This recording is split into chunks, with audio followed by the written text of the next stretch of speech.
George Orwell kitaaba isaa 1984 jedhamu akka lakkoofsa Awurooppaatti bara 1948 keessa barreesse bara 1949 keessa maxxansiise.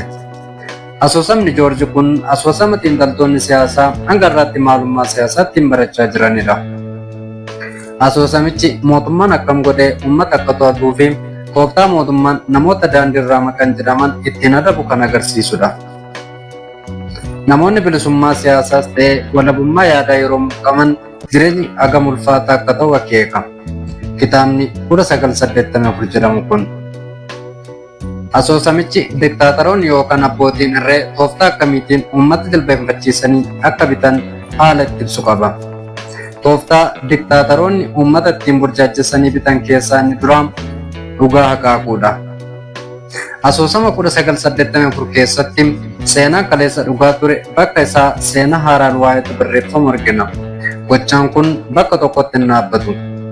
Seenaa tarra dhugaadha jettee fudhatte immoo bulee haqamee seenaa biraatiin bakka buufama. 1984 keessatti hojii seenaa haquu kana kan dalagu ministeera haqaati. Ministeerri kun hojii fi maqaan isaa waladda. Yoomessi 1984 biyya Osheeniyaa jedhamtudha. Osheeniyaan biyya Joorji yaada isaatti uummatedha. Paartiin Osheeniyaa bulchu namoonni dachii irra jiran cufti paartichaan to'atamuu qabu jedhee amana. Kanaaf yoomiyyuu waraanni geggeeffamuu qaba. Waraanni nagaadha jedha paartiin Osheeniyaa bulchu kun. Bakka waraanni jiru hanqina bajataatu jira. Bakka hanqinni bajataa jirutti immoo mootummaan waan gurguddaa hojjechuu hin dirqamu. Tibba waraanaatti mootummaan seera barbaade baasee abbaa barbaade cafaquu danda'a. Kanaaf namni miidhame jechuu hin danda'u. Paartichis nagaa argata. Aayidoloojiin lammiileen Osheeniyaattiin gaggeeffaman kana kan bocan Big Brother fa'i. Big Brother bara 1984 keessatti uumama addaati. Qooddataa yookaan karaaktarii foonii fi lafee qabu miti. Garuu madda aayidoloojii bulchiinsa Osheeniyaa isadha. Wanta inni jedhutu ta'a. Jala fiigdota yookaan faarsee bultoota qaba. Big Brother.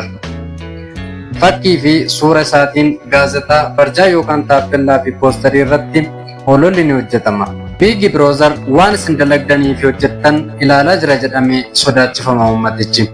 Akkuma moobaayilii bara kanaa Big Brother akka wanta gola nama hunda keessa jirutti akka fudhatamu godhama. Yaadni Big Brother bakka hunda jira jiru tooftaa sodaachisanii uummata ittiin bulchanidha. Fakkeenyaaf Big Brother doofummaan jabinadha jedhee uumama amanudha. Namni yoo hin baratiin gaaffii mirgaa hin gaafatu. Gara oofanitti oofamas kun immoo paartichaaf reedingiidha. Wanti George Orwell 1984 keessatti tuqe inni ijoon dhimma basaasaa fi to'annaa hawaasaati. Hayyoonni siyaasaa Osheeniyaa kanneen akka Obreen fa'aa Big Brother waan hundumaa to'achuu danda'a jedhanii odeessu. Obreenii fi Paarsaansii hooggantoonni jedhaman faarsee bulaa bara kanaa wajjin tokkuma. Wanti paartiin gad darbate falmii tokko malee fudhatanii afarsu. Faarsee bultoonni kunniin waa dogongoranii 50 yoo garafaman illee anatu balleessee waxalame jedhu malee mirga kiyyatu sarbame ulfina kiyyatu mulqame jedhanii fincilan. Oshiiniyaan ministeerota bebbeekamoo kanneen fa'aa qabdi turte. Garuu dalagaan isaanii faallaa maqaa isaanii ture. Fakkeenyaaf ministeera nagaa hojiin isaa waraana labsuudha. Ministeera jaalalaa hojiin isaa mormitoota waxaluu yookaan toorchi gochuudha. Ministeera waan hundi guute yookaan ministeera pilaanitiin hojiin isaa hanqina oomishaa uumuudha. Asoosamni 1984 jedhamu kun yoo nuti xiyyeeffannoo hin hordofiin hanga nuti dhugaa fi soba adda baasnee ibsuuf rakkannutti aangawoonni humna qabaniin bilisummaa keenya suuta dhabamsiisuu danda'u. Waan jaalatteen hordoftaniif galatoomaa. Giddoo baayogiraafiidha.